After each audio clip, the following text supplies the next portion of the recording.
Good evening, I'm Mark Aldrin. A massive police search continues tonight for 20-year-old Terry Lynn Guy of Orange Park. 3 homicide detectives have now been assigned to the team of investigators involved in that case. Newswatch reporter Steve Zager has the latest details. Terry Lynn Guy of Orange Park has been missing since Monday night when she went to the Roosevelt Mall. Her locked car was discovered in the mall parking lot. Police have centered their search from the mall area southward and say foul play is suspected.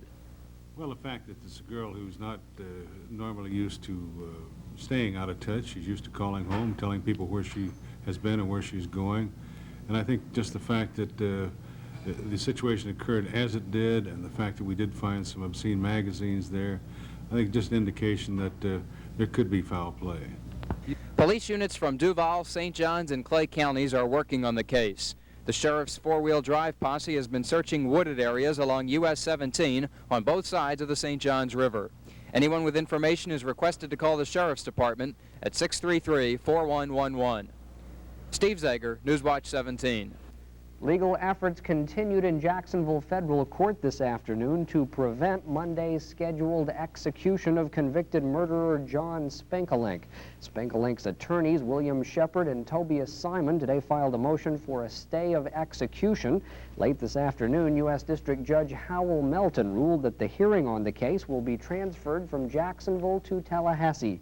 Steve Zager has more. The hearing is to deal with Shepard's request for a stay of execution.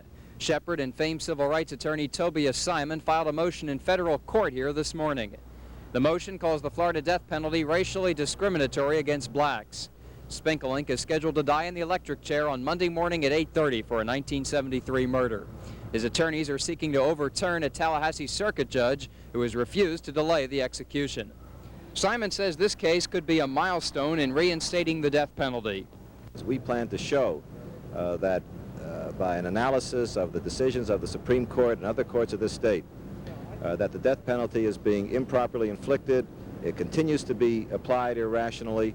It continues to center on certain racial characteristics of the victims, and it simply does not apply the law in an even-handed fashion. The state Supreme Court is scheduled to hear arguments in the case tomorrow afternoon at 3 o'clock. Steve Zager, Newswatch 17. In Washington, Senate investigators continued their probe of Budget Director Burt Lance today. However, tempers flared when the senators learned that White House Press Secretary Jody Powell was spreading some rather nasty rumors about Republican Senator Charles Percy. Details from Tim O'Brien on Capitol Hill. Fellow members on the Senate Government Affairs Committee responded angrily to reports that Jody Powell was spreading rumors about their ranking Republican member, Charles Percy. Chairman Abraham Ribicoff called Powell's action a stupid thing to do.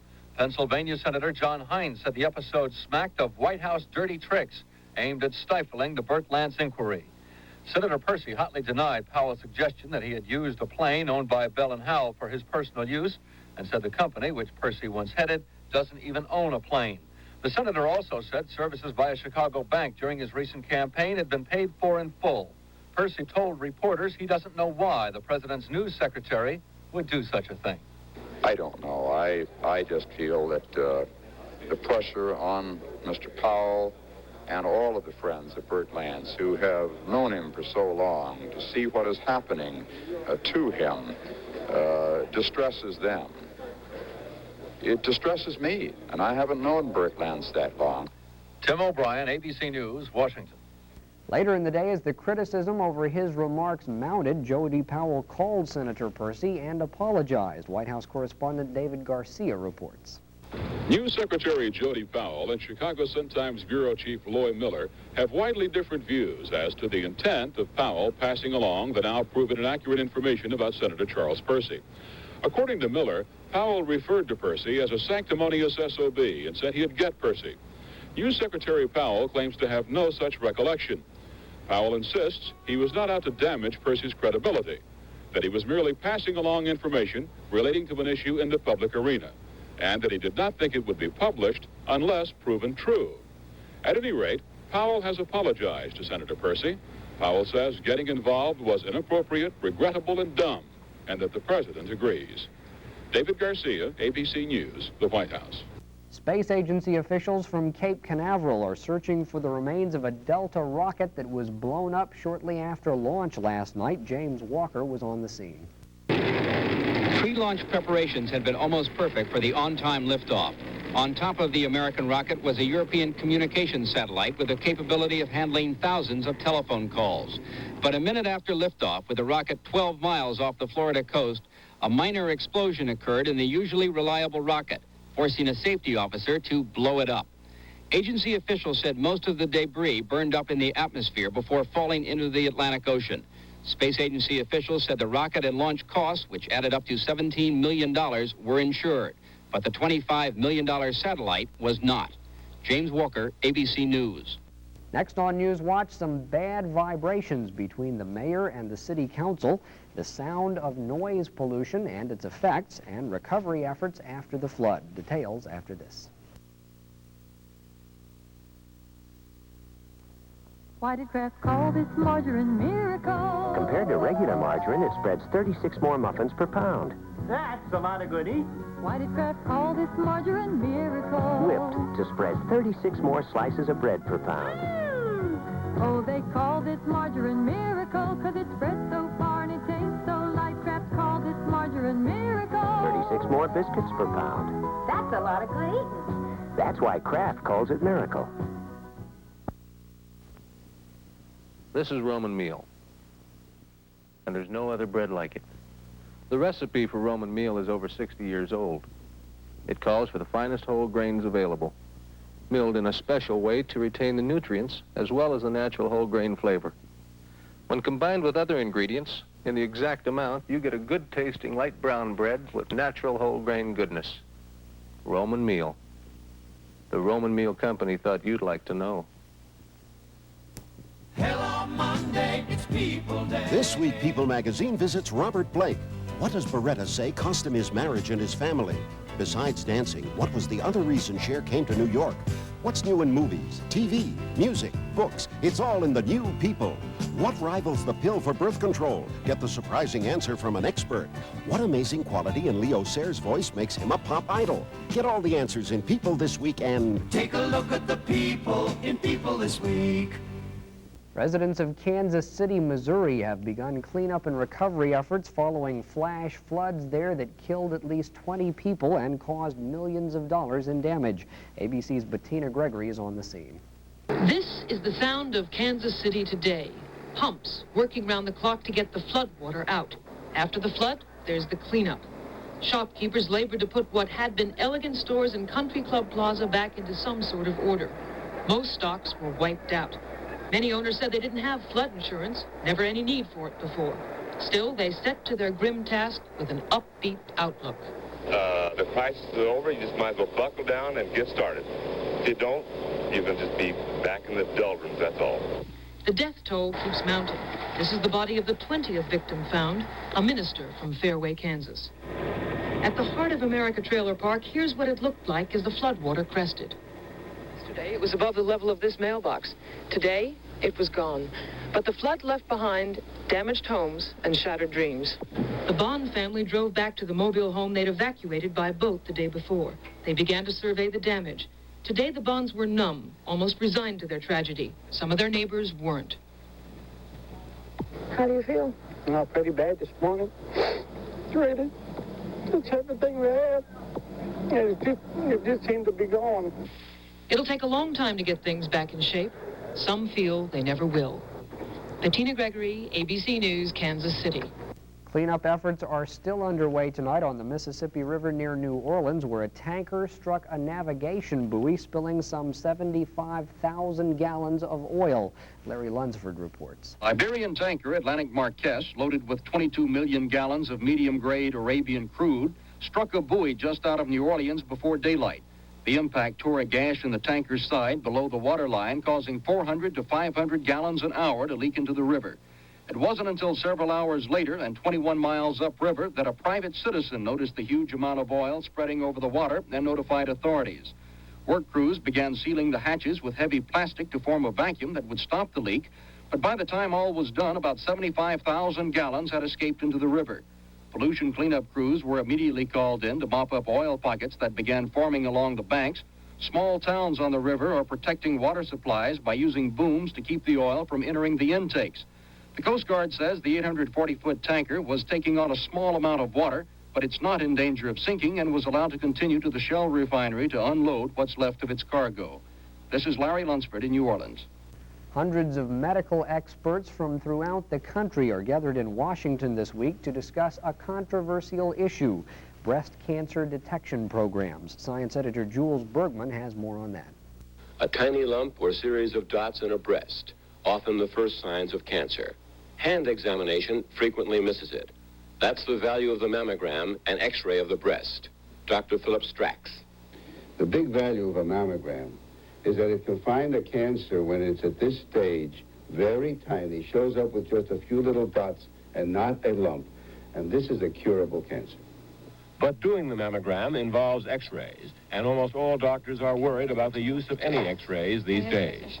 The symptoms: pain or lumpiness in the breasts, nipple discharge, family or personal history of cancer, all women over 50.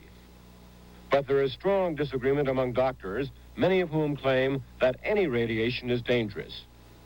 And so this extraordinary meeting, to reach an agreement in the medical profession if possible. This much is known. Breast cancer is the biggest killer of women in America, 33,000 a year. 1 in every 14 women will get breast cancer. Something has to be done.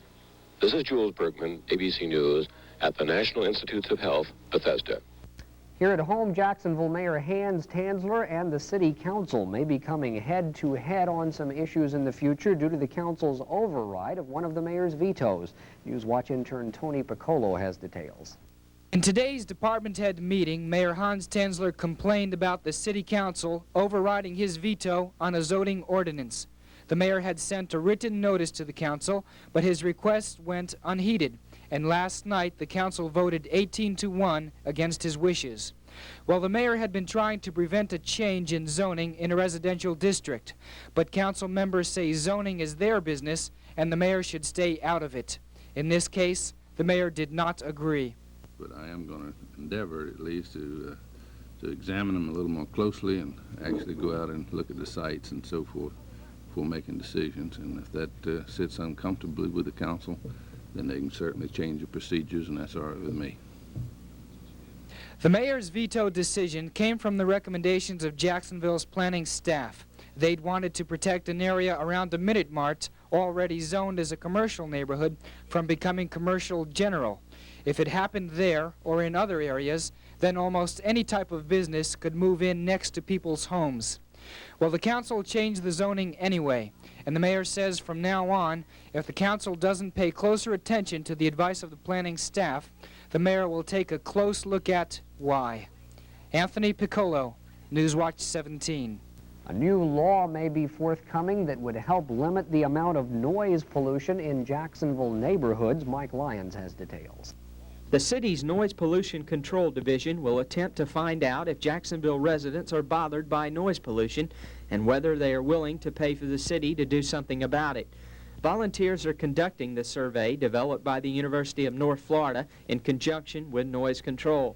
The results of the survey will go to the Environmental Protection Board, which is looking at a new noise pollution control ordinance for the City Council's consideration. Well, currently all that we have in Jacksonville is a nuisance ordinance, which says that we shouldn't have too much noise. What we're trying to do is we're trying to classify it, put it somewhere where it's measurable, use decibel limits, somewhere where it would be fair and equitable to the people who are bothered by the noise and by the people who have to do things to create the noise. In other words, define what people's rights are. If passed, the new ordinance could carry with it increased fines and penalties for overstepping the law. Noise pollution control engineer David Roval Ricks says noise pollution can cause hearing damage as well as irritability, tenseness, and interference of sleep and speech. Mike Lyons, Newswatch 17. The first college football polls of the season are out tonight. Dennis Fetch will have details on that and all of the sports highlights coming up next. Bring the islands home with the Publix Luau. Start with chicken Hawaiian style, made with Swift's premium tender-grown fresh whole fryers. They're just 49 cents a pound. No luau's complete without a tropical salad. And be sure to include California white Thompson seedless grapes. They're only 59 cents a pound. And why not create a Polynesian punch with Dole pineapple pink grapefruit drink?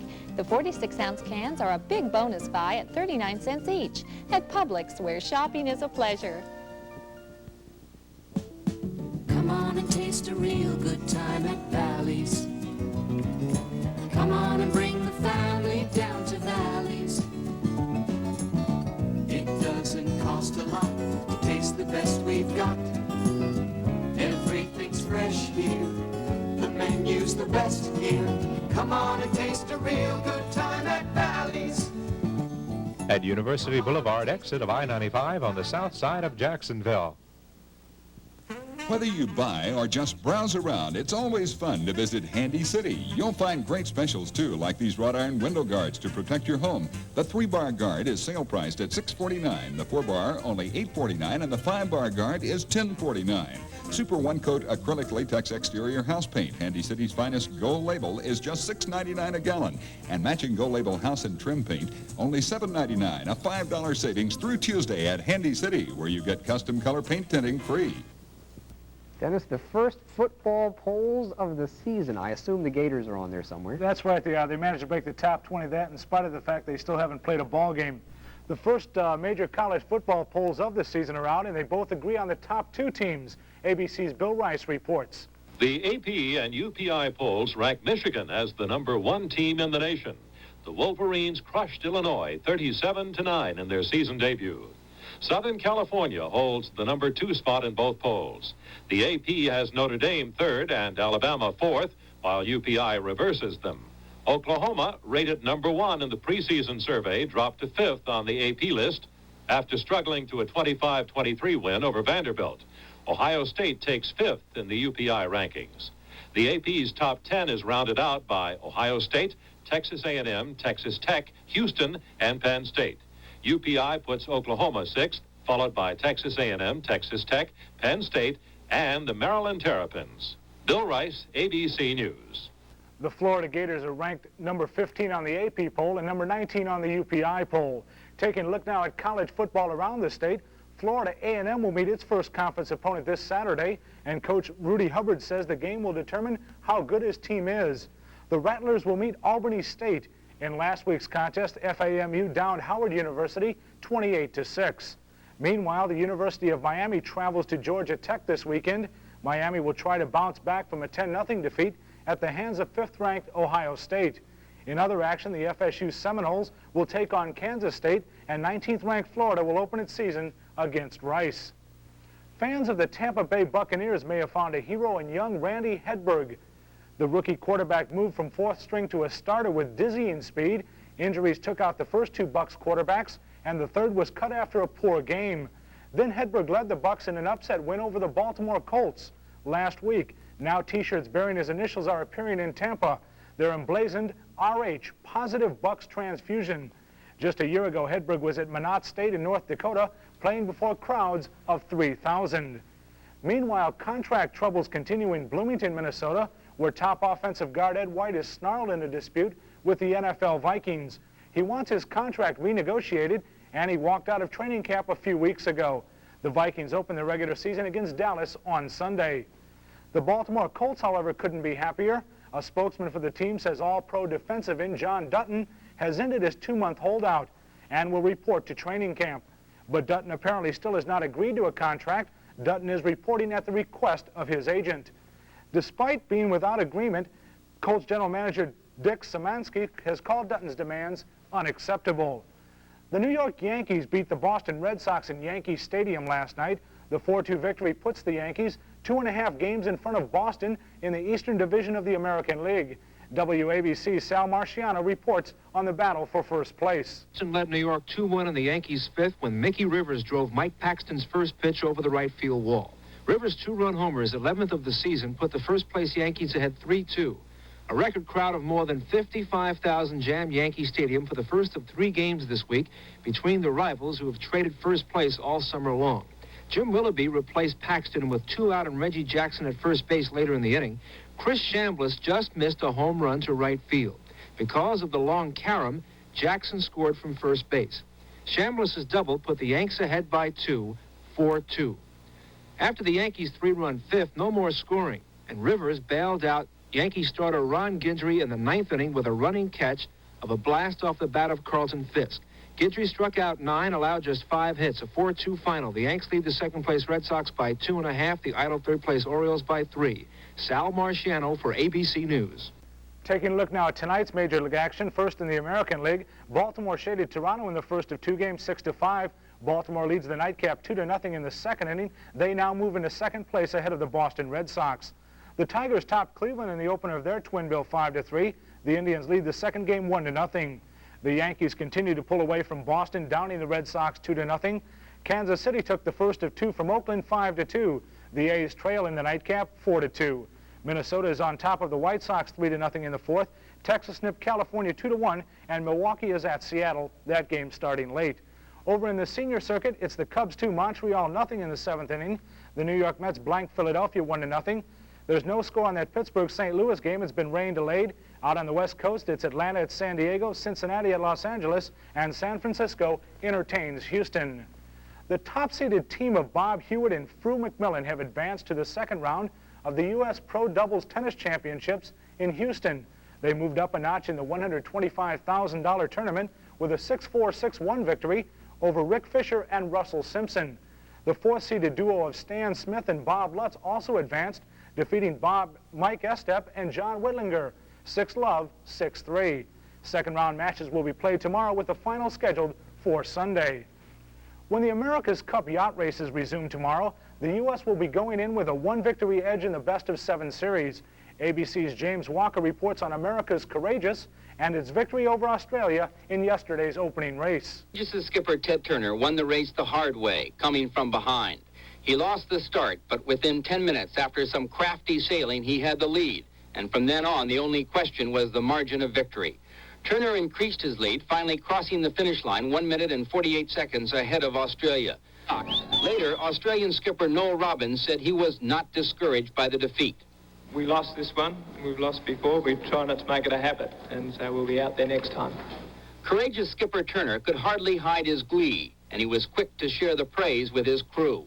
Far too much emphasis is put on the skippers in this thing, and it takes 11 men to sail one of these boats, and all our syndicate members, and Lee Loomis and Ted Hood and Robbie Doyle that built our sails, and there's a lot of racing to go, and this was a relatively close race.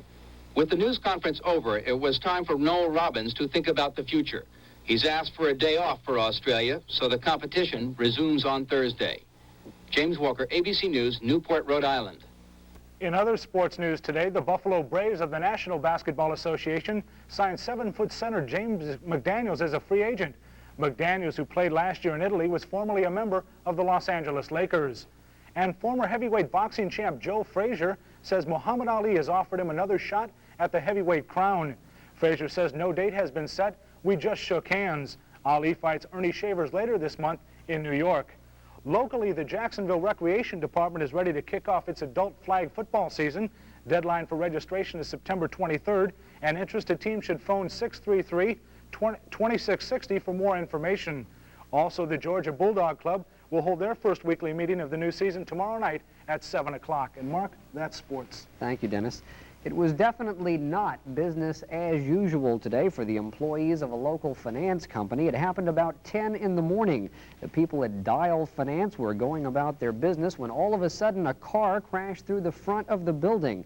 Since the company doesn't offer curb service, everyone was rather surprised. Glass flew everywhere. The car stopped just short of the reception desk.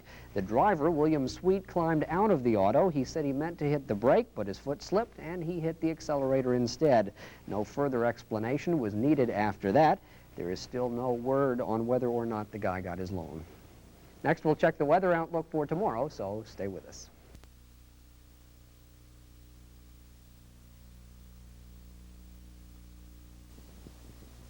Why did Kraft call this margarine miracle? Compared to regular margarine, it spreads 36 more biscuits per pound. That's a lot of good eating. Why did Kraft call this margarine miracle? It's whipped to spread 36 more slices of bread per pound.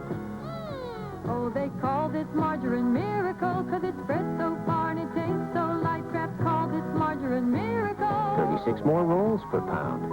That's a lot of good eating. That's why Kraft calls it miracle. One of the most tiresome, back-breaking household chores is mopping and waxing floors, and the constant bending, stooping, and straining to wring out your mop. Well, here is the greatest work saver to come along in years. It's the fabulous Rollo-Matic Mop and Waxer with this built-in remote control wringer and a sponge rubber head that always stays soft and absorbent. Watch how it quickly soaks up water. And for wringing, just flip the lever. The rollers do all the work. No more bending or stooping, and your hands never touch the water. And the Rollo-Matic mop won't drip, so it's perfect for washing walls, ceilings, and windows. The absorbent sponge rubber head easily picks up the messiest spills, spreads liquid wax evenly and thinly without streaking. So get the Rollo-Matic today. It's the easiest, most convenient mop and waxer you've ever used. If you don't agree, simply return it to manufacturer for full refund. The Rollo-Matic Mop and Waxer, an ideal gift. Only $8.95 at Eckerd, Sears, and Walgreens. Complete satisfaction or return to place of purchase or manufacturer. Hazy conditions prevailed over most of the southeastern part of the nation today. A mild warm front stretched across the mid-south, with clouds gathering in the afternoon hours over Florida and Georgia. The day's high temperature here reached 92 degrees after an overnight low of 69. The weather forecast for Jacksonville and vicinity: partly cloudy, warm, and humid with a 40% chance of rain. The low temperature tonight in the low 70s, the high tomorrow in the low 90s. The marine forecast: winds becoming southerly about 10 knots, waves in the Atlantic 2 to 3 feet, inland waters mostly smooth. With your help, great things are possible in Jacksonville. That's the theme of this year's United Way campaign to raise money for 49 nonprofit agencies. Mike Lyons reports on today's kickoff rally. A large crowd of volunteers are on hand today at the Civic Auditorium for the kickoff of the United Way campaign for 1977. Following entertainment provided by the United Way singers from Wilson High School, United Way campaign chairman John White Jr. urged the community to raise 10% more money than last year. Being realistic, we raised $3.5 million last year. We felt that a reasonable, conservative goal would be 10%, and that's how we came up with the $3,850,000. That $3,850,000 is reasonable, it's attainable, and with your hard work, it can do it. Goals. 5 local companies kicked off the campaign today with their employee contributions already collected. Those contributions and corporate gifts total $808,456, representing 21% of the goal on opening day. Some 4,000 volunteers will be working until late October to reach the United Way goal. Mike Lyons, Newswatch 17. And that's the news. Thank you for watching. Good night.